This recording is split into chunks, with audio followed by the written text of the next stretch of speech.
PSP. PSP's not.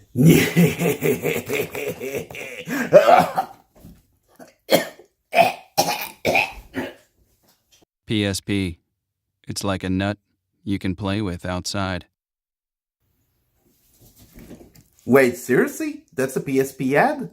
I'm glad most gaming companies stopped acting like, my product is better than yours, yours is inferior, mine is superior. While journalists calm down, maybe. I haven't been to Games Radar or Silicon Era in a hot minute, so I don't know how gaming journalism is now. Probably, maybe better than in 1999. Like in this Lara Croft controller review. If only real women were this easy to Oh.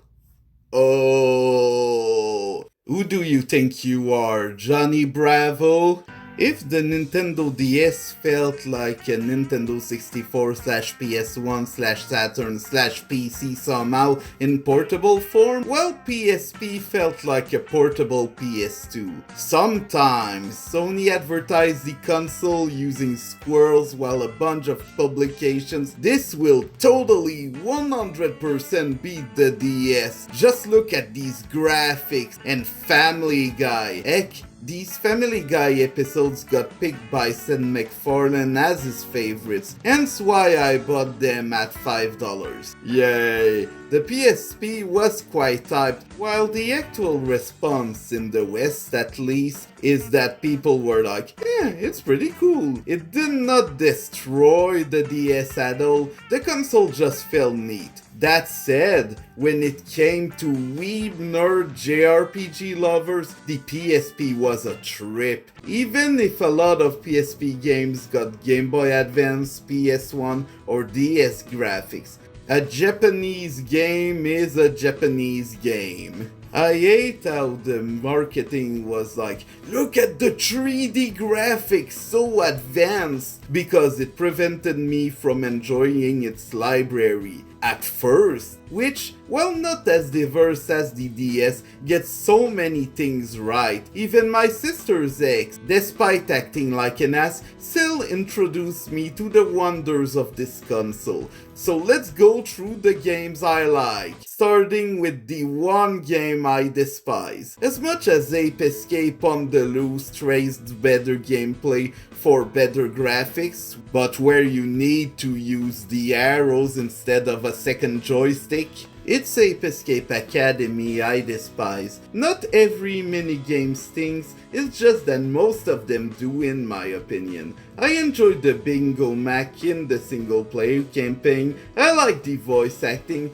it's just that the minigames that can feel creative, yet when I play them, it only makes me feel one thing: rage. It sucks because the other Ape Escape titles prove that Japan Studio can make functional minigames using the fine-tuned controls, yet with this one, it's developed by Shift and Albion, who developed Chain Dive and Pointy's Point. That explains everything, I guess? Wait, Chain Dive has the coolest controls. Why? This is easily the game I hate the most on the PSP, which perhaps is the lowest bar to clear. No, I do not care for God of War, why I played the newer Jak and Daxter's demo, so that's how low the bar is! So let's talk about Keiji Inafune's Otome game. The story is about Keiji Inafune's fictional niece who goes to the inauguration of a new amusement park. So Keiji Inafune gets kidnapped by an evil bootleg Monokuma, at least it wasn't begged from 90No. You need to understand that this was released during the golden age of Keiji Inafune's career. Thanks to Mighty Number 9, he would save gaming. He was a celebrity, a savior. He went beyond the corporations until Mighty Number 9's trailer dropped. Ouch! Yes, you can call this a Danganronpa-like, but honestly, I'd rather replay this than Danganronpa. My problem with Danganronpa is that the writing tries to be so many things all the time, and it is inspired by Ace Attorney, so it goes all out in the cheesiest way possible, while the predictable formula stopped impressing me after the second game. You need to be in a more fun mood to play Danganronpa. If you want walking caricatures with the most random themes that barely fit the situation, this game is for you. After playing Zero Escape though, I did not enjoy Danganronpa that much. Here the characters do get quirky, it's just that they feel more grounded. Surprisingly more realistic people in a surreal situation. I kinda love it. The writing does not go as hard as the Zero Escape games, it just feels more understandable. If I have a problem with the writing, it's that Sweet Fuse at your side stars an high schooler who has the chance to date older man. Oh boy. Yes, the game is a bit of a dating sim. The elements are inserted in the story well enough. The title focuses more on the dead games themselves rather than the one-on-one romance. It's good enough. The gameplay here feels more like visual novel rather than whatever Danganronpa or Ace Attorney tried to do. It just makes me wish the title had more minigames than just choosing words that make sense. After replaying Sweet Fuse at your side for a couple of hours, I like it. Maybe I'll create a video about the visual novels of this era, or how much of a struggle it was to find any on console, as everything had to be gamified. But that's another story, another time. Rengoku 2, The Stairway to Heaven. What a name for a game that exists. As you've lost your memory, you discover the horrifying existence of a tower, so you need to ascend it by modifying your body using guns, swords, or hormone replacement therapy. Not really that last one. It's just a very dark gritty world with dark gritty robots, which means I wouldn't be surprised if Bomberman X-Zero used some of these assets. I can't find any connections between the two games, so sorry Bomberman X-Zero, you're one of the only titles from this franchise I do not care about.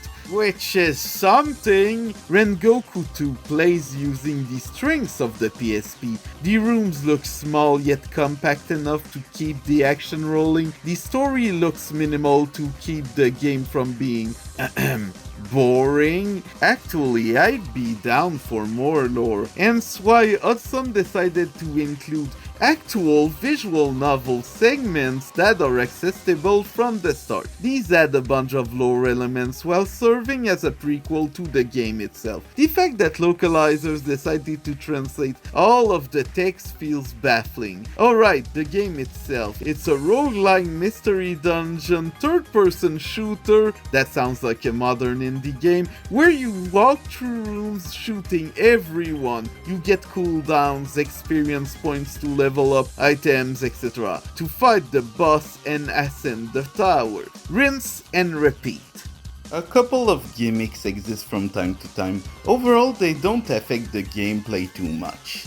I enjoyed the title as something to play while watching analog horror analysis, after watching its source material, of course. It's a fun way to pass the time on your PSP while the atmosphere feels dreadful yet interesting. The title focused on multiplayer too. It's just that I don't know anyone else who has a PSP, which is rarer than people with a DS, which is a slight shame, as the shooting felt pretty fluid to me. I know how random Konami's collections can be, so I expect a remaster of this someday. I still think that this game would fit very well in the roguelike landscape, or maybe some streamers will rage at it, missing the point of the game. It'll be funny or sad. If people can understand Patapon, they can this game, and I don't even understand Patapon. I just like the music. Patapon. Patapon as well as Loco Roco were games that took the console upside down to innovate despite the console not having many gimmicks. Other gimmicks than the multimedia, that is. I've mostly played Loco Roco 2 since I bought it at $10. It's the classic 2D platformer with a gimmick that gets exploited to its full potential in portable form. Plenty of opportunities to get high scores, levels aren't too long, and the controls feel so tight. I think Loco Roco 2 sweeps the floor so well with its ideas, I kinda love it. Place this next to Dynamite Eddie or Ristar. I'm kinda glad the singing blobs are now available to everyone. I just wish Steam users would experience it. Rarely do vocal songs play such an important part in video games, and the PSP's UMDs allow the soundtrack and the gibberish of Loco Roco to come to life so well on the console. I love Loco Roco too. Hold up, that's not Loco Roco. That's right, for every original PSP games that exist, there's at least 5 ports, some of them having extra content. It's like the Nintendo Switch or the Game Boy Advance, but kinda worse. Although the main point of the handheld was to have the full-fledged experience on the go, so it's fine. I got to be able to play games such as Power Stone, Darkstalkers, Guitar Man, Parappa, etc. thanks to these ports. Some of them can be quite special. Ubisoft often localized Japanese games, including a mobile port of the Super Famicom game Astonisha Story. This sure plays like a Super Famicom JRPG, using a mix of tactics RPGs and enemies you can see on the screen. I got lost, but the gameplay works pretty well. The simplicity of the battle system held me from being bored, especially when watching something else. If you're looking for a cheap RPG on the system, this one fits the bill. PSP JRPGs can get so expensive on the console, the Persona games being the main culprit. Fortunately, other very silly JRPGs exist that includes this masterpiece known as Half-Minute Hero. You are an hero resurrected by the goddess of time who gives you 30 seconds to save the world. Of course, you can buy more time, it just isn't cheap. The title works like your usual JRPG grind fest, you do side quests, etc., all within the span of a couple of minutes. It's legit fun, which is reflected through the silly dialogue. A bit of Kid Icarus, but more like Puyo Puyo. I end up skipping it anyways, so too bad. The pixelated graphics, the generic music, all represent very well the genre. Video games went through a 2D phase at the time, so Half-Minute Hero represents it very well. Other modes exist, but I prefer sticking to Half-Minute Hero. Maybe I'll play them someday. Right now I need to mention a couple of titles. Well, the DS got a lot of puzzle titles. They found their way on the PSP too. Look, quite a few DS puzzle games look cool. Even Professor Layton's puzzles get their aesthetic. PSP puzzle games though are on another level. I kinda blame Tetsuya Mizuguchi titles like Every Extend Extra or Lumines for creating such awesome musical atmospheres. Their numerous aesthetics go beyond Y2K to create something more futuristic. I don't think it surprises me that other PSP puzzlers are as insane. Mercury Meltdown's almost cel-shaded textures that go hand in hand with some incredibly frustrating gameplay I sort of like. Crush's whatever futuristic VR thing, Practical Intelligence Quotient, that's a sequel to Intelligent You, takes the cake and eats it completely. This looks like the fake video game from Fairly Odd Garfield-y mixed with Frutiger Arrow.